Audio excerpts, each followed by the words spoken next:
May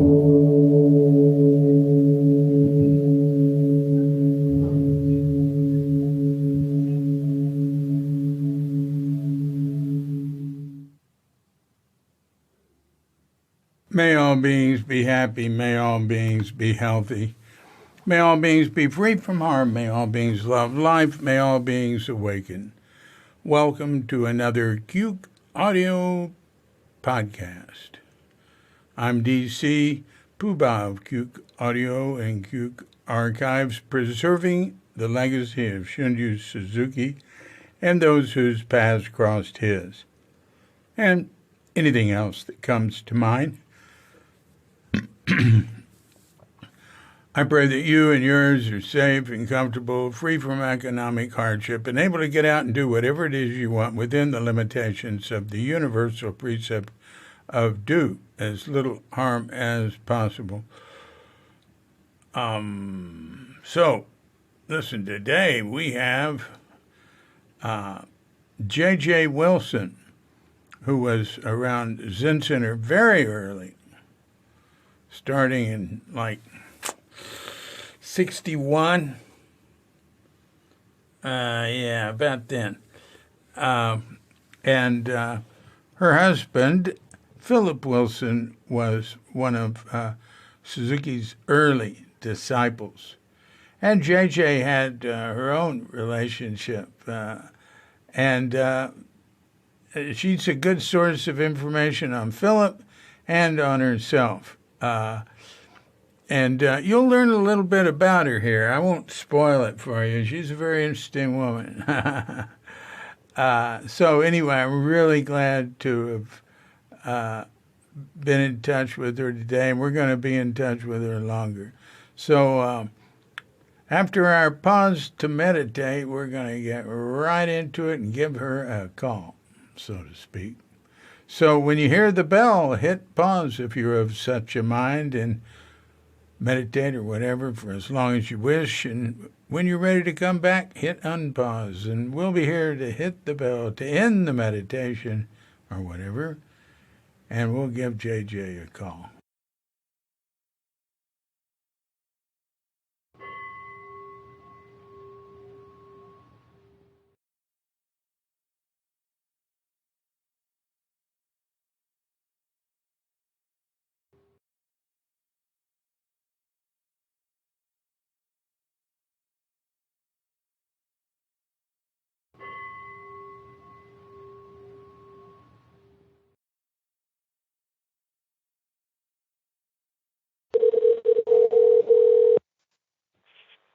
Hello, David. Well, hi, JJ. How you doing? You gave me just time enough to go get a glass of sherry, so I'm doing rather well. Oh, excellent, excellent. Probably doesn't sound good at 11:30 in the morning, but here it's just right. Oh, you sound beautiful. Sherry, oh, well, I haven't had a drink since 2004. Wow. Good. Congratulations, and I'm sorry, both. Yeah. Well, it was my gift to the world that year. Okay. Yeah. It's amazing. Yeah, well, I used up my allotment. You see, you have an allotment for your whole lifetime. I see. Well, I see what you're saying. Yeah. Well, there's some people that tell me they just don't know when to stop, but that's not been my problem. Exactly. So I kind of sip away, and I think I've got some allotment left. I'm 85 now, David. Ooh. Somehow, probably the rest of you all stood still, but I whizzed ahead and right. 85 years. Wow. Well, that's terrific. My mother would have like one drink every night, and she stopped. She stopped right about the time she turned 98. She'd gone down from a jigger a day. Really, she'd gone down from a jigger a day to 3/4 of a jigger a day. She always had it. She couldn't drink too much. It made her sick, and she said that was a gift. Well, Yeah, actually, I find that it doesn't lift me anymore. You know what I mean? It doesn't give me that. Yeah. I do have a different reaction also. This aging business is fascinating, by the way. Boy. Yeah. You have to it's like you have to keep a log of all the changes. Or I don't know what it's like. It's like owning an old car, and wondering what's going to break next, whatever but kind of loving the old carness of it, Yeah. The familiarity of the body and all, yeah. Yeah. Yeah. Yeah. Well. Now, David, are we going to get to talk about Phillip, or shall we talk about other things? Well, I just want to say one thing. I want to say one thing. Your obvious positive attitude toward aging, which I also have, you're having a positive experience with a bit of humor. That's because you've lived a good life. Suzuki Roshi said that we practice Zen so that we can enjoy our old age. What a beautiful statement. Oh, yeah. I love that. I wish I'd practiced more, but I was lucky. I always got a boost from even the little bit I did, maybe, or who knows. But anyway, good for Reverend Suzuki. Yeah, no, it's not really something you can add up the hours and it means anything necessarily. You know what I mean? Yeah. It's I do know what you mean. Well, first I want to hear about you. Where do you come from? Virginia. Yeah. And how did you end up? And then I came to Stanford. The first person introduced to me was Phillip Wilson. Oh my gosh! And he was at the cafeteria getting a Danish and drinking milk out of the carton, and he had a big blob of milk on the end of his nose. That's and great. that was so. I went to college. I went to a fancy college, and I married the first man I met. So that is terrific. That is terrific.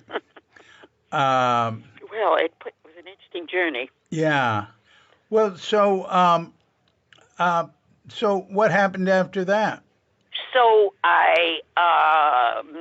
many things, and I'm happy to say I've written them all out. I know that doesn't work for podcasts, but it'll be nice for the archives. Oh, I want it all. I want everything. I want everything. I can archive everything of yours. That one thing about the internet is that it has no size.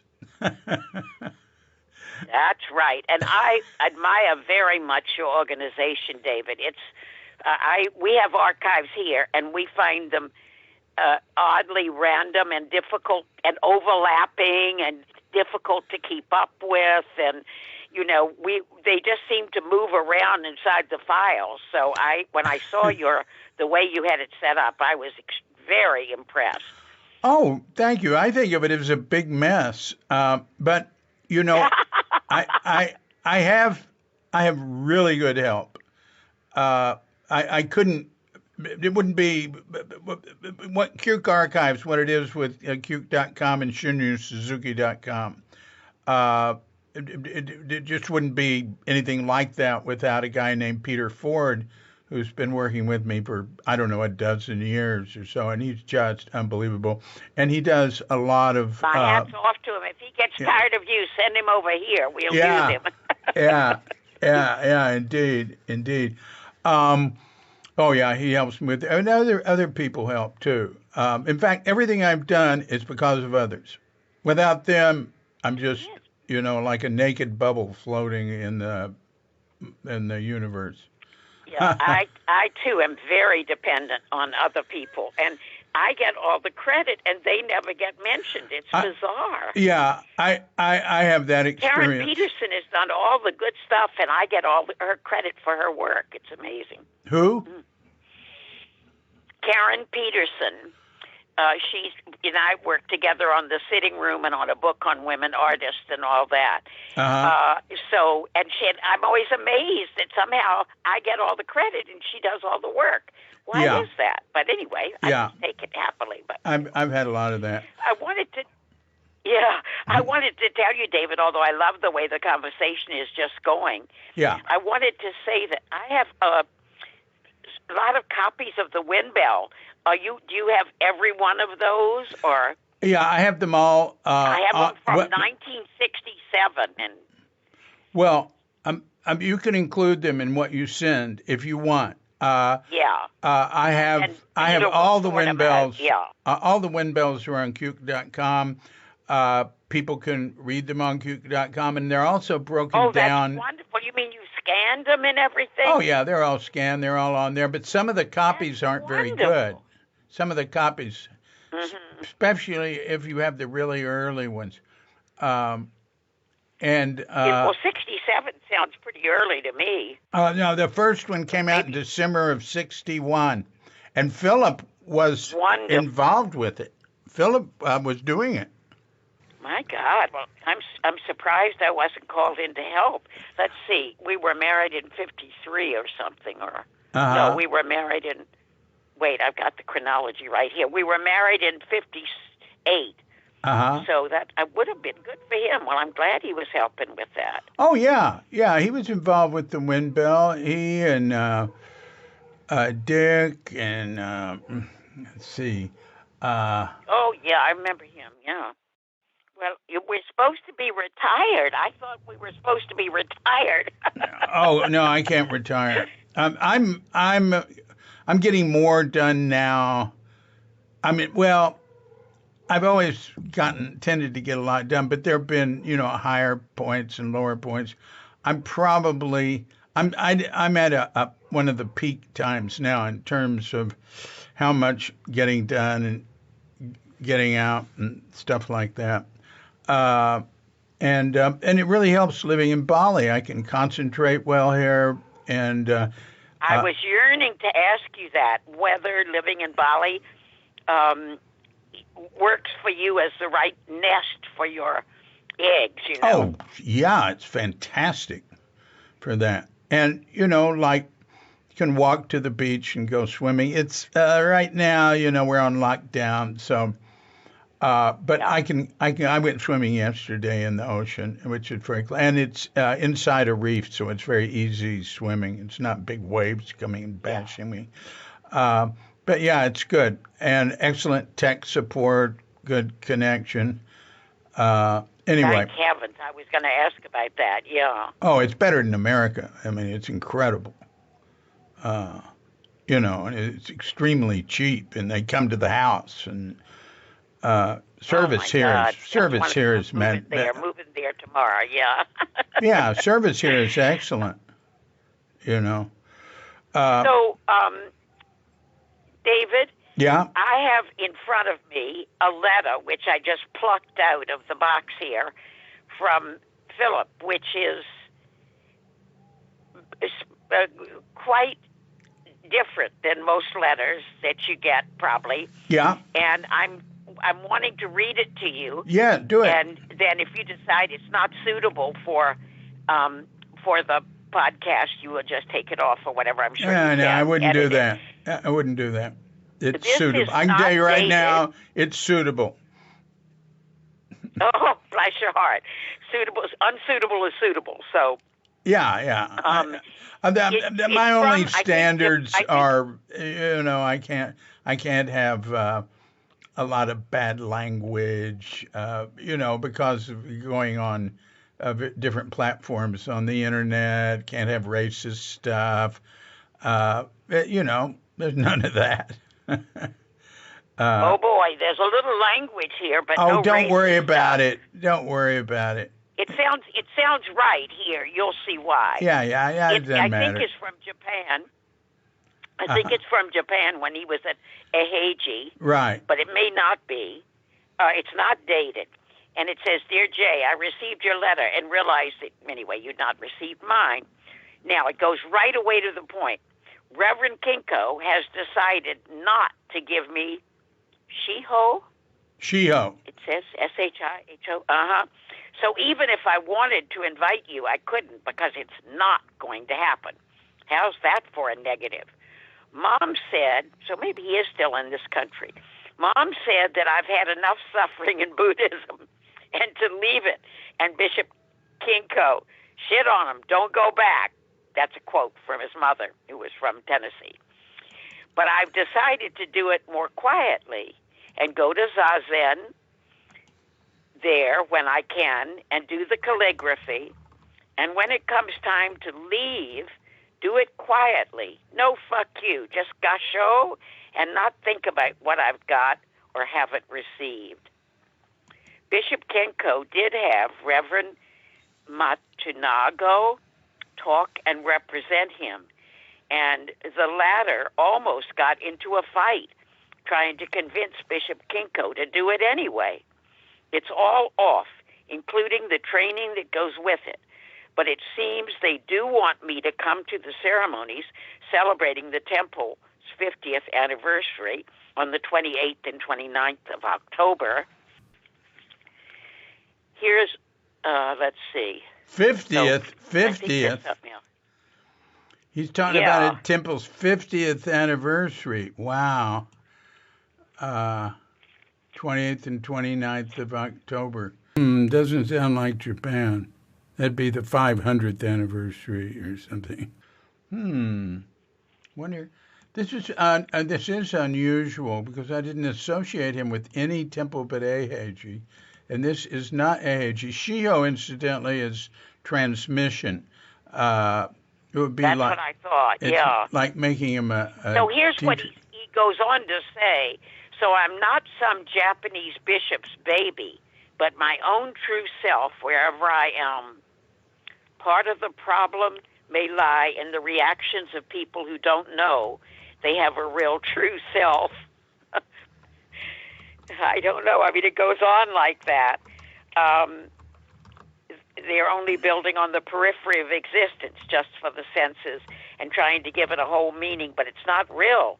So everyone chases everyone else trying to find their reality. I see it, but find it difficult to believe that people live so awkwardly and in reverse of the way things really are. Mom said I ought to go to Tahiti because I'm just dabbling in things anyway. A little Buddhism, a little art, a little scuba. I told her it may look like that, but I'm going to finish this scuba class even if it takes 20 years. She said, in 20 years, you'll be 70 years old. I said, what's wrong with 70? She didn't say anything, but I figured if she wanted to joke, and I didn't mind. So I said, if you want to go quiet or give it up, it's all right with me. She got real mad and said I wasn't funny. Anyway, it goes on with the mother thing.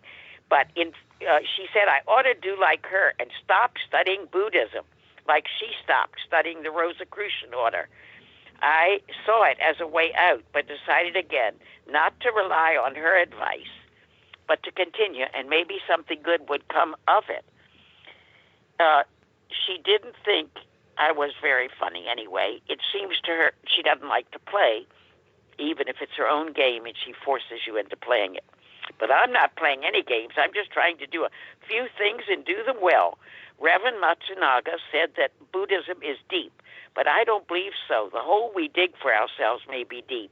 Buddhism itself is neither shallow nor deep. It just is. It's the philosophy of Buddhism that's deep, not Buddhism. Hey, that's well said. That's well said. Damn right. There's some good stuff here. That's why I'm reading it. Yeah.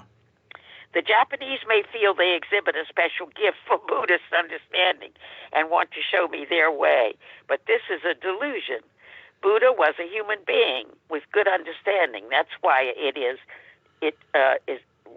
realized and understood everywhere. Even the deaf, dumb, or blind, bright, or stupid can develop understanding, but not the prejudiced, proud, or preoccupied. Isn't that something? That's terrific. A Zen ordination may not be so important as your attitude toward it. So if it's not to be given, the best thing to do is forget it. See you sometime. That's the end. All right. Now tell me, what year was Phillip born? Oh, good question. Jeez, let me think. I was born in 36, and he was older than I, so probably 30 or 31 or something like that. Born. What are you figuring? Well, it said he's 50 years old.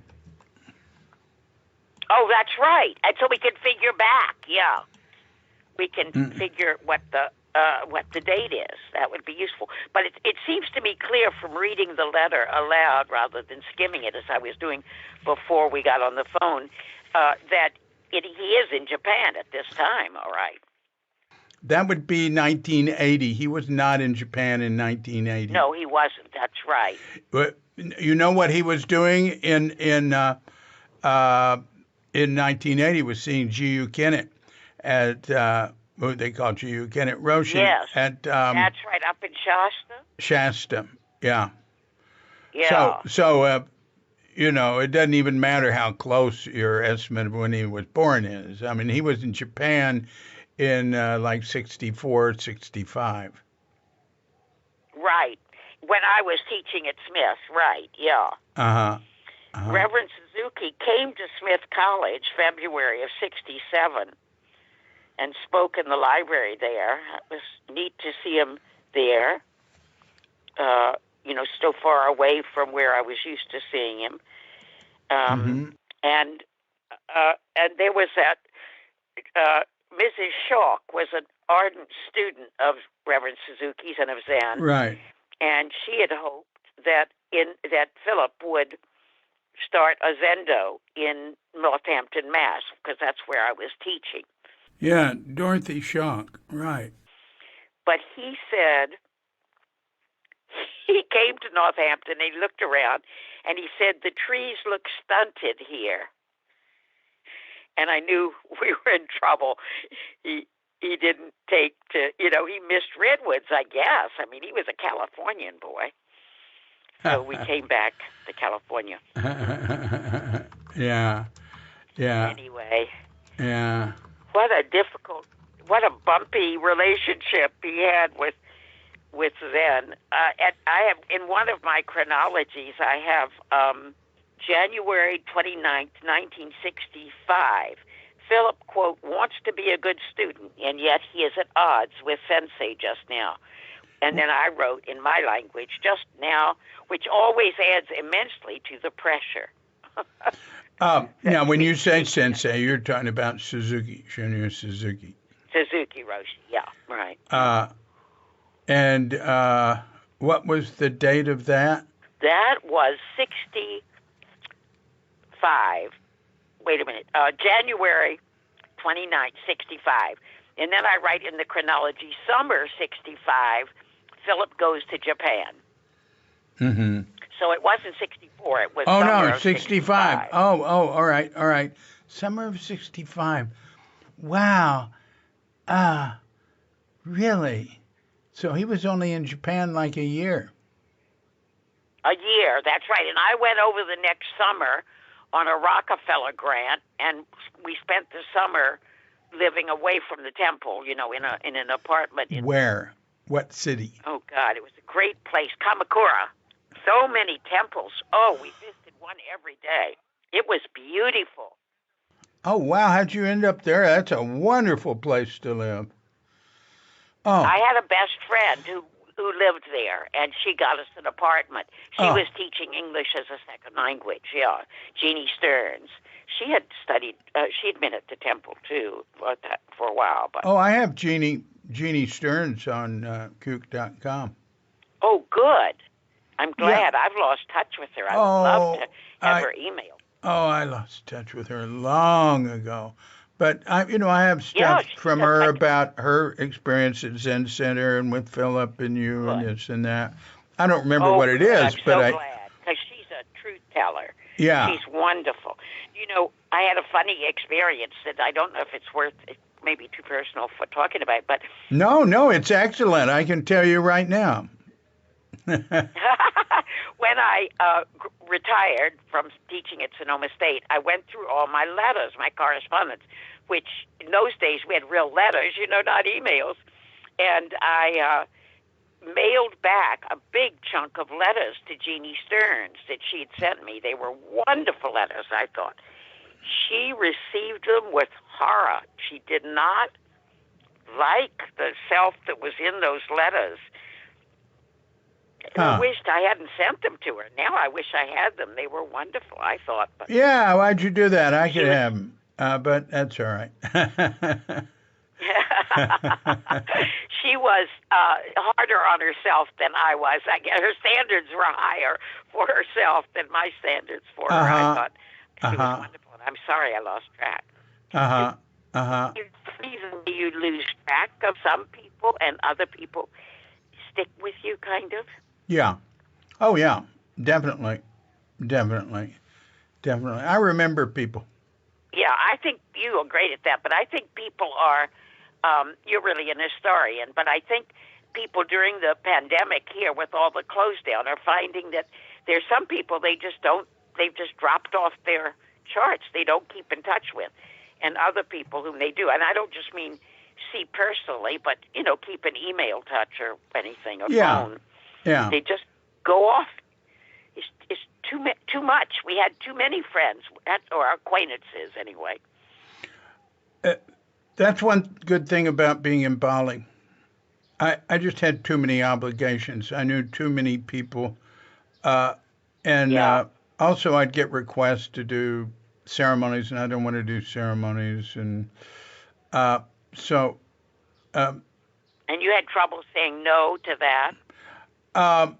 Well, I did say no in almost every case. I just, but that takes some energy too. Just saying no. I see what you mean. Yeah. So you just went to Bali, by golly. That was something. No, I ran away to Bali. Now, why don't you tell us what you were teaching at Sonoma State? I just want to get... I was teaching English Lit, supposedly, and that meant, among other things, I got to help start women's studies here. That's right. Because it turned out I had gotten a PhD in men's studies, and I didn't even realize it, So I had to re-educate myself. I taught literature from prisons, of the literature that had been written in prisons, from St. Paul right on to Boethius, all kind of people, right up to all kind of fascinating modern people, jailbirds of one sort or another. And they had a chance to write, so they wrote in prison. And that was a very interesting course. And then I taught the literature of the New South. And I taught Irish Lit, but not Yeats. I taught only the alive young Irish writers. Oh. And they are fabulous. Oh, that's wonderful. So anyway, that's lots of things, but it was great. We taught a lot of courses, and I enjoyed teaching, freshman comp and junior seminar and all that. But if you taught 3 routine courses, not that any course is ever routine, but one on the books, you were allowed to teach one kind of wild one, and I took full advantage of that. So I even taught Japanese literature. I co-taught it with a Japanese friend of mine, and there've been so many wonderful translations since the occupation of Japan. Yeah, and I'd forgotten about that. That was fascinating. I'm amazed I got by with that. But it was. I always wished I had learned Japanese, but I was going to do it when I got pregnant, and I never got pregnant, so I just didn't. I just read them in translation, and I'm sure that's still going on. Good translations. I haven't kept up with it. Oh yeah, at this point. Very high standards now. Now, why don't you tell about the I believe it was a thesis you were working on while living across the street at Tassajara, yeah. At Tassajara, and also in San Francisco, across the street from Sokoji. Right, and those wonderful women typed it for me and gave the money to the Zen Center. It was great. But so it was on Virginia Woolf. That's right. And that sounds kind of automatic now, but at the time, she was my outsider, my underdog. She was out of print. Her books were out of print. Is that right? Except Orlando. Yeah. And I think mine was only the second thesis written on her or something, believe it or not. Wow. I mean, that's how long back. Now she's getting almost too much attention. Oh. But no, I'm thrilled, yeah. Oh, she's gotten a lot. When I say that I had been acting as an historian, that was the other interview I had today, was from Connecticut on how Virginia Woolf got back into print and back into the canon, as they call it in academe. Back on reading lists is what it means. I think she always had common readers who loved her and cherished her all by themselves, but it took a while for academe to pick her up again, and it did. And I'm so glad I lived to see that happen. It's wonderful. Yeah, and I remember Edward Albee made her famous too. Yes. With that. That I can tell you that I read a letter from him to Leonard Woolf. Virginia Woolf was dead by then, but Leonard, Albee very politely wrote a respectful letter to Leonard, her husband, asking for permission to make that title. Would that be all right? Who's afraid of Virginia Woolf? Yeah, Virginia Woolf. It was a graffiti that he'd seen in the loo, by the way, in the public toilet. Oh, wow. Yeah. Wow. And so he cleared it with Leonard, who wrote back, Virginia Woolf and I never stood in the way of freedom of speech. We always were against any kind of censorship, and I'm not going to start now, as she'd come and haunt me. Use it. Wasn't that a good letter? Oh, yeah, that's terrific. That's terrific. He really stood by their principles. And in a way, it was too bad. But, I mean, it's kind of boring for me. I'm awfully tired of people talking to me about that. Excuse me, David, but you know what I mean. That's not why I got on to her, as you can imagine. It was for a wonderful reason, and I am going to tell it all. I think it's way out of your range of your podcast. No, it isn't. It happens to be right in the center of it. Oh my, I'm amazed. Well, anyway, I was working as a secretary at the Bank of America with my Stanford degree, because that's what women did in the 50s. And I took night classes to keep myself alive, and lively. And one of them was at San Francisco State in creative writing. And I had a teacher named Professor Pfaff, F-O-F-F. And poor man, he read my warmed-over Dickensian prose in my portfolio, and he wrote at the bottom of it, may I suggest you read some Virginia Woolf so that you can see that prose can be winged also. Oh, wow. And so I went to the Discovery bookstore, and I said, "You have any Virginia Woolf?" And he kind of winced and said, "Yeah." It was a used bookstore, so that's how I got it. I knew Fred Rohe, the owner. Was that his name? Yeah, he used to own Roscoe, Fred Roscoe. Fred Rohe owned... I think that was the name, yeah. Fred Rohe owned New Age Natural Foods out in the Avenues. Fred Roscoe and his wife Nancy owned the Discovery Bookstore and were at one time owners of Tassajara. Wow, I didn't know that. Briefly. They bought it with the bags. So I'm going to just tell a story about Tassajara that Ed Brown told me he didn't know. And I may have already told it to you. I'm going to drop Dr. Pfaff. Well, I was telling that, no, I mean, it was great that Dr. Pfaff told me, Professor Pfaff told me to read it, and I did. Oh, yeah. And when I read, I was reading a book from Discovery. It was Jacob's Room and the Waves Bound Together.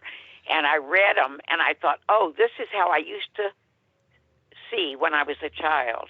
Oh. And that was enough for me. That kept me going. Oh. Still keeps me going. I mean, so, and I have to say, Professor Pfaff committed suicide. So. Oh. Wow. Yeah. So anyway, all of that, I want to tell a story about Tassajara and Reverend Suzuki. Do it. And then I want to sign off because this is way too much fun, and I'm getting to the end of my sharing and of my patience. Well, that's great. That's great. But I wanna do it again sometime. You're just so much fun to talk with. Thank you. Anytime you need someone. Yeah. So here's the Tassajara story that Ed Brown hadn't heard, and you, because you've heard everything, probably have. But no, I have not. I have not. Go on. Okay. So all right. So the story was that someone had asked, one of the donors, I suppose, had asked Reverend Suzuki, why are we down? Why aren't we up on that hill? Right? And Reverend Suzuki said, we aren't good enough yet. That is good. That is good. No, and I have not heard that.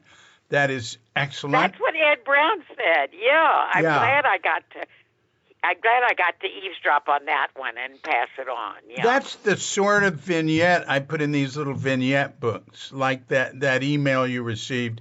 It mentions Zen is right now and Zen is right here at the bottom. Yeah.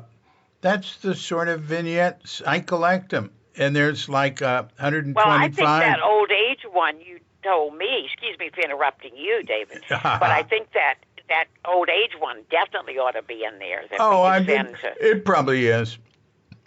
It probably is. I think it is.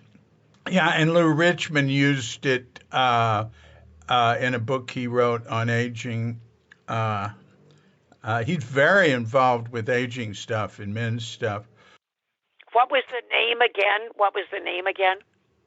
Lou Richmond. He was there with you, and he was there.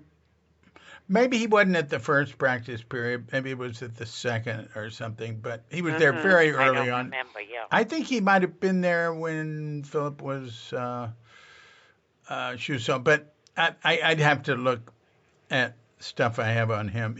Anyway, he's very, very active. I try to stay with young people as much as possible. I go to poetry slams here. And that's great. They have them, yeah. Yeah, I won one. And oh, congratulations! Yeah. I didn't know there were competitions. Yeah. Yeah, I don't like the competition angle because a number of the slams we have are not. They're just reading. I like that much better. I do not like the competition. Yeah. I would prefer that myself. I'm sure. Yeah. But to get the new voices out. I love hearing new voices that are afraid of it at first, and then they get so into it, Yeah, and it's mainly Indonesians, and good. A lot of Indonesian writers prefer to write in English. They feel like they can express themselves better.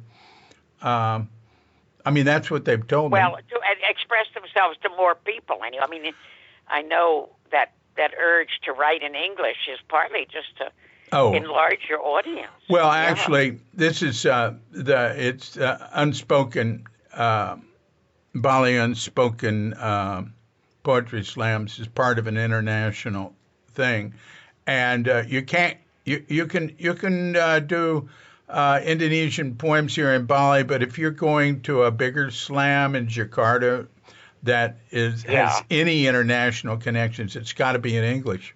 Got to be,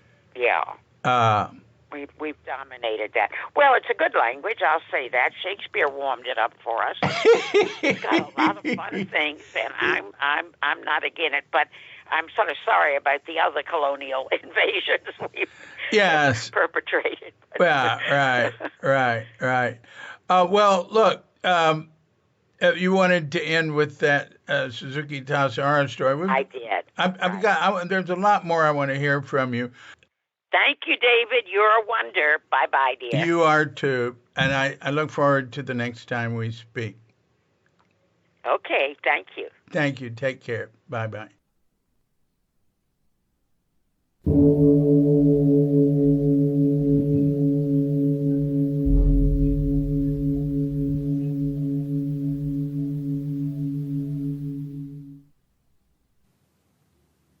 So thank you very much, J.J. Wilson. That was great.